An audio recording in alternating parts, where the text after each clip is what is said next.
Last part में हमने देखा कि हीरोज पहली बार टेम्पल से निकलकर प्रैक्टिकल एक्सपीरियंस के लिए मॉन्स्टर्स से फाइट करने आए थे, जहां मॉन्स्टर्स से बुरी तरह हार कर उन्हें ये एहसास हो गया कि ये दुनिया वैसी नहीं जैसी उन्होंने सोची थी। वहीं दूसरी तरफ कैंग नल की पावर्स को हासिल कर एक के बाद एक मॉन्स्टर्स को हंट किए जा रहा है। वो पावर से लेवल अप नहीं कर पा रहा था, तो उसने पैसों से स्ट्रॉन्ग बनने की सोची। उसने उन सभी नल्स को लूट अच्छा खासा गोल्ड इकट्ठा कर लिया, पर अभी भी एक समस्या थी। कर्ज के कारण वो ह्यूमन से इंटरैक्ट नहीं कर सकता था, जिसकी वजह से आगे चलकर उसको चीजें बेचने और खरीदने में प्रॉब्लम होना तय था। इसलिए वो सोचता है कि उसे एक ट्रांसलेटर की जरूरत है जो इन सिचुएशंस में उसकी हेल्प कर सके। तभी वहां से गुजरते हुए किसी ने ह्यूमन लैंग्वेज में कैंग से पूछा कि यहाँ के सारे मॉन्स्टर्स को किसने मारा। ये सुनकर कैंग की खुशी का कोई ठिकाना नहीं था, क्योंकि उसे जिसकी तलाश थी वो उसे मिल चुका था। उसने तुरंत उस बंदे को पकड़ लिया और उसका नाम पूछते हुए कहने लगा कि वो उससे दोस्ती करना चाहता है। कैंग को लगा कि वो कोई नल होगा, पर हमें पता चलता है कि वो असल में एक डीमन है। अपने सामने डीमन को देखकर कैंग हैरान है, क्योंकि गॉडेस ने हीरोज को इस वर्ल्ड को डीमंस के कहर से बचाने के लिए बुलाया था, पर उसे लगा नहीं था कि डीमंस इतने वीक होंगे। डीमन कहता है कि वो वीक नहीं है, बल्कि कैंग जरूरत से ज्यादा ही ताकतवर है। डीमन के पास एक ऑब्जर्वेशन ब्लेसिंग है, जिससे वो कैंग की सारी ब्लेसिंग्स और कर्सेस को देख सकता था। ये डीमन बाकी लोगों की स्टेटस विंडोज को भी बड़े आराम से देख उनकी पावर्स के बारे में जान सकता था। कैंग का इंटरेस्ट डीमन में और बढ़ गया जब उसने रिवील किया कि वो एक डार्क मेज है जो अपनी फैमिली से दूर रहकर ट्रेनिंग कर रहा है ताकि जल्द से जल्द पावरफुल बन वो शादी कर सके। कैंग उसकी वीकनेस का मजाक उड़ाता है, जिस पर डीमन पूछता है कि वो अभी तक होश में कैसे है। कैंग को कुछ भी समझ नहीं आया, तो डीमन बताता है कि उसने काफी ज्यादा अमाउंट में पैरालिसिस पोशन का यूज किया है, जिससे पावरफुल फेरीज तक को पैरालाइज किया जा सकता है। तो एक लेवल 1 ह्यूमन उसके सामने अभी तक कैसे खड़ा है। ये सुनकर कैंग को चीफ की याद आ गई और गुस्से से उसका खून खौलने लगा। डीमन उससे डर गया, तो उसने बाइंडिंग स्पेल यूज कर कैंग को रोकने की कोशिश की, पर कैंग ने बड़ी आसानी से उसकी स्पेल को ब्रेक कर दिया। कैंग डीमन से पूछता है कि उसका चीफ से क्या रिलेशन है, और डीमन बात को टालने की कोशिश करते हुए कहता है कि वो बहुत से चीफ्स को जानता है। कैंग कहता है कि वो उस चीफ की बात कर रहा है जिसने नल से कंबाइन कर खुद को हाइब्रिड बना लिया था। डीमन बताता है कि बहुत टाइम पहले उसने बूढ़े दुखी आदमी की हेल्प कर उसे फेरी के कर्ज से बचाया था। ये सुनकर कैंग का गुस्सा और भी बढ़ जाता है, क्योंकि ये डीमन ही वो डार्क मैजिशियन था जिसने चीफ की हेल्प कर उसे हाइब्रिड बना जीवन दान दिया, और कैंग उसी चीफ के मैजिक से मरते मरते बचा था। कैंग ने डीमन को मार मार कर उसका हाल बेहाल कर दिया और इसके बाद उसकी हेल्प करने के लिए उसे धमकाने लगा। डीमन खुद को हील कर लेता है, पर वो कैंग की हेल्प नहीं करना चाहता था, क्योंकि पास की सिटी में एक सेंट रहती है जिनसे डीमंस की जान को खतरा है। पर वो दोनों इस बात पर राजी होते हैं कि डीमन कैंग को एक दूसरी पास की सिटी तक पहुंचाने में हेल्प करेगा। आगे हम ओहानो को देखते हैं, जो मर्सिनरी गिल्ड में मिली एडवेंचरर के साथ हंटिंग पर निकल चुका है। ओहानो ने जोश जोश में टेम्पल तो छोड़ दिया था, पर उसे इस वर्ल्ड की बिल्कुल भी नॉलेज नहीं है। उस एडवेंचरर ने ही उसके लिए स्वॉर्ड और आर्मर खरीदा है, और यहाँ तक कि उसके बाकी खर्चे भी वही उठा रही थी। एडवेंचरर ओहानो के साथ काफी अनकंफर्टेबल फील कर रही थी, क्योंकि पूरी जर्नी के दौरान वो बस पीछे से उसे घूरे जा रहा था। वो दोनों ऑक्स की टेरिटरी में आ चुके हैं, जहाँ के खतरों से एडवेंचरर ओहानो को सावधान रहने को कहती है। ओहानो इस वार्निंग को हल्के में लेता है, क्योंकि जब से वो इस वर्ल्ड में आया है उसे कई स्पेशल ब्लेसिंग्स मिली हैं, जिससे वो खुद को इस स्टोरी का मेन कैरेक्टर समझने की गलती कर बैठा है। उसके पास मर्सिनरी की स्पेशल ब्लेसिंग है, जिससे हंटिंग करने पर उसे एडिशनल एक्सपीरियंस पॉइंट्स तो मिलेंगे, पर अगर वो डिफीट हुआ तो काफी ज्यादा पॉइंट्स उसे गंवाने भी पड़ेंगे। वो दोनों हैरान हैं, क्योंकि इस रीजन में उन्हें अभी तक कोई भी मॉन्स्टर नहीं दिखा था। एडवेंचरर इसके बारे में गिल्ड को रिपोर्ट करना चाहती है, पर ओहानो ओवर कॉन्फिडेंस में आगे बढ़ने लगता है। तभी अचानक एक नल उनके सामने आ गया, जिसने ओहानो पर अटैक किया। ओहानो इस अटैक को डॉज कर लेता है, और एडवेंचरर भी उसकी हेल्प करने आती है, और उनके सामने कोई नॉर्मल मॉन्स्टर नहीं था। वो एक हाई क्लास मॉन्स्टर है, जिस पर उनके अटैक्स का कोई भी असर नहीं हो रहा था। तभी वहाँ और भी मॉन्स्टर्स आ जाते हैं, जिन्हें देख वो दोनों मिलकर फाइट करने का डिसीजन लेते हैं। इतने में ही एक नल ने ओहानो पर पत्थर फेंक के मारा, और एक ही अटैक से महान ओहानो वहीं बेहोश हो गया। कुछ देर बाद जब ओहानो को होश आया, तो हमें पता चला कि एडवेंचरर ने सारे नल्स को अकेले ही मार दिया था, पर ओहानो को बचाने के चक्कर में वो अपना एक हाथ खो चुकी थी। पर एडवेंचरर ओहानो से कहती है कि उसकी इस कंडीशन का जिम्मेदार वो नहीं है, और खुद की लापरवाही के कारण ही उसका ये हाल हुआ था। ओहानो समझ गया कि एडवेंचरर ऐसा उसकी स्पेशल ब्लेसिंग की वजह से कह रही है। ओहानो की स्पेशल ब्लेसिंग का यूज यही है कि उसकी गलतियों के लिए उसे दोषी नहीं ठहराया जाएगा, और वो बड़ी आसानी से इन सिचुएशन से बच निकलेगा। हानो जो खुद को महान समझता है, उसके साथ ऐसा मजाक होते देख गॉड्स हंसते हंसते पागल हो रहे थे, जिससे ओहानो इरिटेट होकर उन पर भड़क गया। गॉड्स को अच्छा नहीं लगा, तो उन्होंने उसे सबक सिखाने के लिए उसे कर्ज कर दिया। कर्ज की वजह से ओहानो अब ताका झांकी नहीं कर सकेगा, और साथ ही में उसकी वीकनेस और सीक्रेट्स रिवील होने के चांसेस भी बढ़ गए हैं। ओहानो इससे दुखी है, और वो दोनों वापस सिटी जाने का डिसीजन लेते हैं। ओहानो एडवेंचरर से प्रॉमिस करता है कि वो उसे पहले जैसा कर देगा क्योंकि सिटी में सेंटेस है जो आसानी से उसे हील कर सकती है।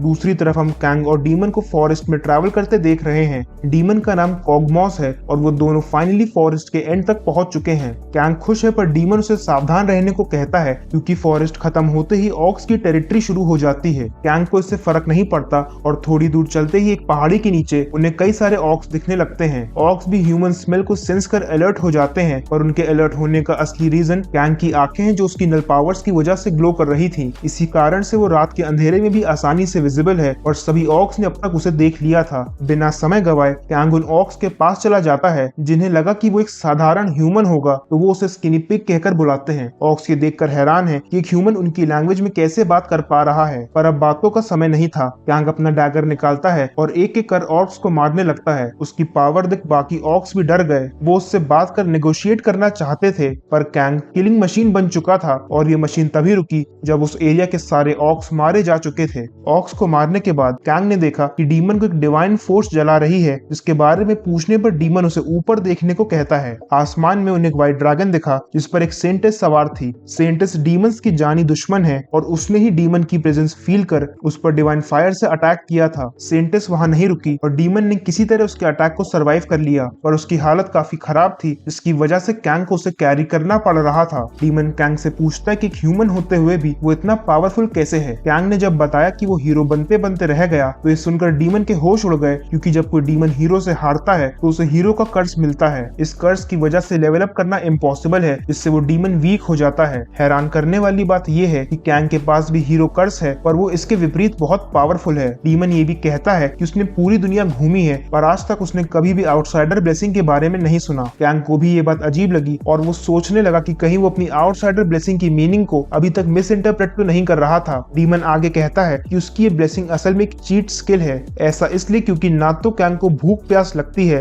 ना ही वो थकता है और उसकी सारी इंजरीज भी हील हो जाती हैं। पर एक ड्रॉबैक है कि वो लेवल अप नहीं कर पा रहा है। कैंग और डीमन को बात करते देख गॉड उन्हें इग्नोर करने की कोशिश करता है जैसे मानो सब कुछ पता होते हुए भी वो अनजान बनने का नाटक कर रहा हो। इसके बाद हम टेंपल में हीरोज को देखते हैं जो नल से बैटल हारने के बाद काफी दुखी और डीमोटिवेटेड फील कर रहे हैं। एल्सिस हीरोज को मनोबल बढ़ाने की कोशिश करता है पर एक चिंता उसे भी सता रही है। फॉरेस्ट से नल्स कम होते जा रहे हैं जिससे हीरोज को लेवल अप करने में प्रॉब्लम हो रही है। तभी एक सोल्जर इन्फॉर्म करता है कि उन्हें उस मर्सनरी ग्रुप के बारे में कुछ भी पता नहीं चला जिन्होंने नल्स की टेरिटरी में घुसकर सारे नल्स को मार दिया था। एक्सपर्ट्स का कहना है कि हाई ऑर्डर नाइट्स का काम है क्योंकि नल्स की बॉडीज पर सिमिलर अटैक पैटर्न्स देखने को मिले हैं। एल्सिस ने हीरोज की ट्रेनिंग के लिए फॉरेस्ट में एंट्री पहले ही रेस्ट्रिक्ट कर दी थी और उसके लिए मानना मुश्किल है कि किसी ने टेरिटरी में घुसकर एक ही रात में सारे नल्स का खात्मा कर दिया था। एल्सिस सोल्जर से कहता है कि नल्स को छोड़ ऑक्स की हंटिंग की प्रिपरेशंस शुरू की जाएं और वो बात कर ही रहे थे कि तभी हांफते कांपते कोई वहां आ जाता है। हम देखते हैं कि ओहानो एडवेंचरर के ट्रीटमेंट के लिए सेंटेस से मिलने टेंपल आ चुका है। वो घबराया हुआ है और उसने सेंटेस से मिलने की रट लगा रखी है। प्रिंसेस एथना भी वहां आ गई और उनका रिएक्शन देख ऐसा लगा जैसे वो उस एडवेंचरर को पहले से ही जानती हो। टेंपल में इतना शोर होते देख सेंटेस भी वहां आ जाती हैं। ओहानो ने उनके पास जाने की कोशिश की पर गार्ड्स ने उसे वहीं रोक दिया। सेंटेस उसे देख उसका मजाक उड़ाती है क्योंकि वो अभी भी लेवल 1 है जिसे कर्ज भी किया जा चुका है। उसके कई फ्रेंड्स लेवल 6 पर हैं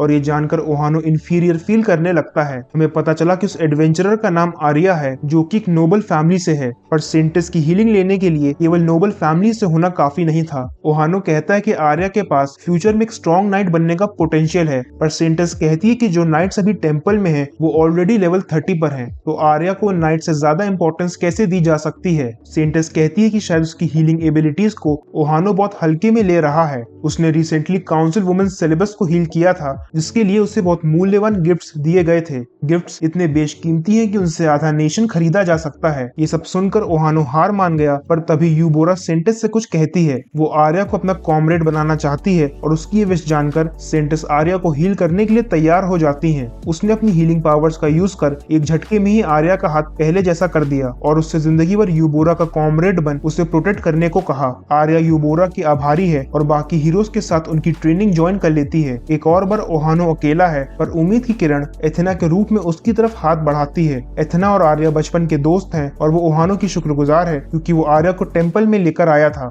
एथना खुश है और इसीलिए वो ओहानो को अपना दूसरा स्टूडेंट चूज करती है। ओहानो को मैजिक ब्लेसिंग मिली पर अपनी मंद बुद्धि की वजह से उसे ये लगने लगा था कि एथेना को उस पर क्रश है। आगे हम देखते हैं कि कैंग रोज की तरह ऑक्स की हंटिंग कर रहा है। डीमन की भी रिकवरी हो चुकी है और क्योंकि वो सिटी के करीब है तो डीमन ने मैजिक से अपने हॉर्न्स को हाइड कर लिया है। तभी उन्हें कुछ कैरेजेस दिखते हैं जो बड़ी तेजी से उस एरिया से निकलने की कोशिश कर रहे थे। कैरेजेस में ह्यूमंस और नाइट्स हैं जिनका पीछा ऑक्स कर रहे हैं। ऑक्स स्ट्रॉन्ग है और इसीलिए नाइट्स उनका सामना करने में असक्षम है। तभी कैरेज का दरवाजा खुला और दो सुंदर रॉयल लेडीज बाहर निकली। उनके पास वेपन्स हैं और ऐसा लग रहा है कि अब बैटल होने वाली है। उनमें से एक ने मैजिक स्पेल का यूज कर फायर अटैक किया। उसकी साथी भी पीछे नहीं रही और अपने मैजिकल स्वॉर्ड अटैक से उसने भी ऑक्स पर हमला बोल दिया। ये सब होते हुए कैंग और डीमन देख रहे थे। तभी कैंग के दिमाग में खुराफाती आइडिया आया। वो उन लेडीज को देखकर समझ गया था कि वो इस वर्ल्ड के एलिट्स में से हैं जिनसे अच्छे रिलेशंस बनाने पर उसका इस दुनिया में रहना थोड़ा आसान हो जाएगा। वो पूरी ताकत लगाकर जोर से चिल्लाता है कि यहाँ पर दो बहुत सुंदर लेडीज हैं। उसके कर्ज की वजह से ह्यूमंस को तो कुछ भी समझ में नहीं आया,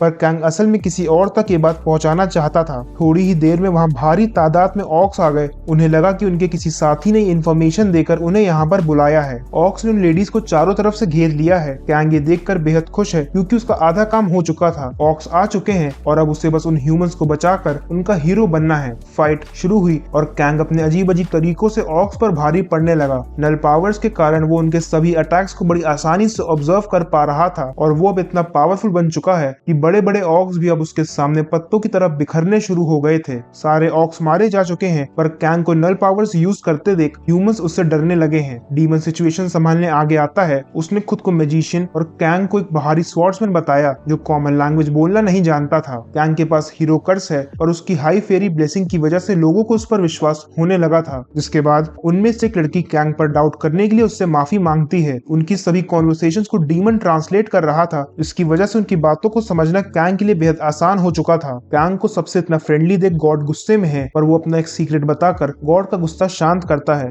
रात में कैंपिंग करते वक्त कैंग गॉड को बताता है कि वो इम्पोर्टेंट हो चुका है। ऐसा आउटसाइडर ब्लेसिंग की वजह से है जो उसके सारे स्टेटस को रीसेट कर देती है। गॉड इससे बहुत खुश है और उसे निराश होने से मना करता है। तभी वहाँ एक लड़की जूलिया आ जाती है जिसे कैंग ने ऑक्स से बचाया था। डीमन सोने जा चुका है तो कैंग परेशान है क्योंकि वो कुछ भी समझ नहीं पा रहा था। जूलिया अपना डैगर निकालती है और मैजिक से एक ब्लू ऑरा क्रिएट करती है। कैंग को लगा कि जूलिया उससे भी ऐसा करने को कह रही है तो वो अपनी उंगली पर ही रेड ऑरा मैनिफेस्ट कर लेता है। ये रेड ऑरा देख जूलिया हैरान हो गई और कैंग से घबराते हुए कुछ कहने लगी पर कैंग उसकी बातें समझ नहीं पा रहा था। उसे लगा कि जूलिया कुछ ज्यादा एक्सट्रीम देखना चाहती है तो उसने भी अपने डैगर को रेड ऑरा से कवर कर लिया। पर ये सब देख जूलिया एक अजीब सी मुस्कान देते हुए वहां से चली जाती है।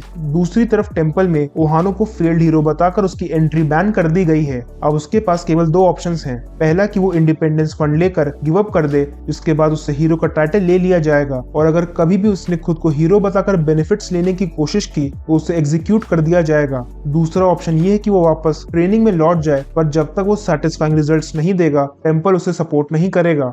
लालची ओहानो पहला ऑप्शन चूज करता है, जिसके बाद एक कॉन्ट्रैक्ट साइन कर उसे फंड दे दिया जाता है। ओहानो फिर से सबसे अलग होकर एक दूसरे रास्ते पर निकल पड़ा है। उसे लगता है कि वो ही असली हीरो है तो इसलिए वो फंड में मिले पैसों से एक स्लेव खरीदने स्लेव मार्केट की तरफ चला जाता है। गॉड्स पॉपकॉर्न खाते हुए उसकी सारी बेवकूफियों का मजा ले रहे थे। ओहानो स्लेव मार्केट पहुंच चुका है जहां उसे कई तरह के स्लेव्स दिखते हैं। उसे वहां उसका एक पुराना क्लासमेट भी मिला जिसने भी फंड लेकर हीरो ट्रेनिंग छोड़ दी थी। वो उसे स्लेव इंचार्ज के बारे में बताता है और कहता है कि अगर उसने खुद को हीरो बताया तो इंचार्ज उसे बेस्ट स्लेव्स दिखाएगा। क्लासमेट रिवील करता है कि खुद को हीरो बताना क्राइम है पर अपनी स्टेटस विंडो दिखाकर वो इससे बच सकता है। ओहानो वहां से चला गया पर क्लासमेट एक बड़े से आदमी के साथ वहीं खड़ा है और उसके इंटेंशंस कुछ गड़बड़ लग रहे हैं। ओहानो ने इंचार्ज के पास जाकर वैसा ही किया जैसा उसके क्लासमेट ने कहा था। एक हीरो कस्टमर को देख इंचार्ज भी बहुत खुश है और ओहानो बताता है कि उसे एक फीमेल वॉरियर स्लेव चाहिए। इंचार्ज उसे स्लेव्स की स्पेशल फैसिलिटी में ले जाता है जहां उसे एक पावरफुल फीमेल स्लेव से मिलवाया गया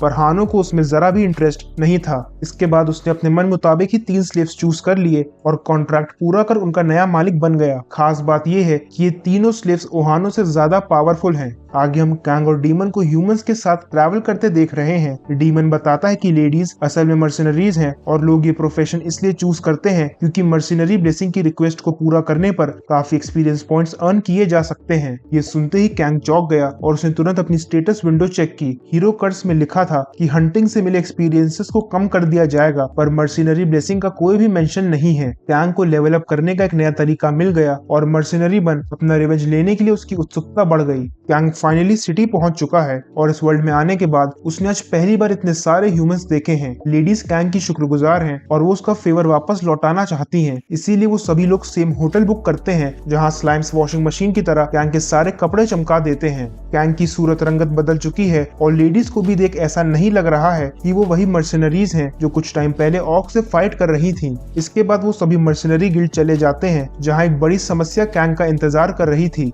मर्सिनरी गिल्ड में रजिस्टर करने के लिए फॉर्म पर साइन करना होता है, पर कैंग जो इस वर्ल्ड की लैंग्वेज नहीं जानता उसके लिए बेहद कठिन काम है। डीमन उसकी हेल्प करते हुए उसका नाम इस वर्ल्ड की लैंग्वेज में लिखकर उसे देता है, जिसे बस कॉपी करने में ही कैंग को 10 मिनट लग जाते हैं। पर फाइनली अपने साइन कर वो मर्सिनरी गिल्ड में रजिस्टर कर लेता है, जिसके बाद उसे एक हाई मर्सिनरी ब्लेसिंग मिल जाती है। ये हाई रैंक ब्लेसिंग उसे उन लेडीज की वजह से मिली थी क्योंकि उन्होंने उसके स्किल्स की गारंटी लेकर गिल्ड को कन्विंस किया था। लेडीज कैंग को उसका फर्स्ट मिशन देती हैं जो कि ऑक्स ऑपरेशन का है। इसमें उसे ऑक्स को किल कर उनकी नोजेस एविडेंसेस के लिए लानी थी। जितनी ज्यादा नोजेस वो लेकर आएगा उतना ही बड़ा रिवॉर्ड उसे दिया जाएगा। कैंग इस मिशन में इंटरेस्टेड है क्योंकि उसके पास ऑक्स का ध्यान खींचने के लिए चारा पहले से ही उपलब्ध है। गॉड पूछता है कि क्या उसे एक और नरसंहार देखने को मिलेगा, जिस पर कैंग मुस्कुराते हुए कहता है कि कोई नरसंहार नहीं होगा, बल्कि इस बार तो पूरी की पूरी प्रलय आएगी। दूसरी तरफ टेम्पल में सेंटेस को ओहानो के जाने की खबर मिल चुकी है, जिससे वो बिल्कुल भी दुखी नहीं है। करेंटली फैंटेसिया में 2 सेंटेस हैं, पर असली फाइट शुरू होने के बाद सारी जिम्मेदारियां उसे ही निभानी पड़ेंगी। उसे नल्स की मिस्टीरियस किलिंग के बारे में भी बताया जाता है। ऐसा कहा जा रहा है कि एक स्मॉल ग्रुप ने नल्स को मारा है, पर इस पर विश्वास करना सेंटेस के लिए मुश्किल है क्योंकि नल्स इतने वीक नहीं होते कि चलते फिरते उन्हें कोई भी निपटा दे। तभी सेंटेस को एक और न्यूज दी जाती है कि अकेडमी में नए हीरोज के सम्मान में एक प्रोग्राम रखा गया है जिसमें वो सभी इन्वाइटेड हैं। ये सुनकर सेंटेस हैरान है क्योंकि हीरोज की इन्फॉर्मेशन कॉन्फिडेंशियल थी, और उसे पता चलता है कि मर्सिनरी गिल्ड में किसी ने ओहानो की स्टेटस विंडो देख ली थी जिससे ये इन्फॉर्मेशन लीक हो चुकी है। सेंटेस कहती है कि उस बारे में सोच कर बताएगी। तभी एक सोल्जर भागते हुए कुछ रिपोर्ट करने आता है। सोल्जर्स को एक बैग मिला है जिसमें ऐसी चीजें पाई गई हैं जो हीरोज की दुनिया से मेल खाती हैं। सेंटेस को वो बैग दिखाया गया जो असल में कैंग का था। उस बैग की चीजें चेक करने पर सेंटेस को यकीन हो गया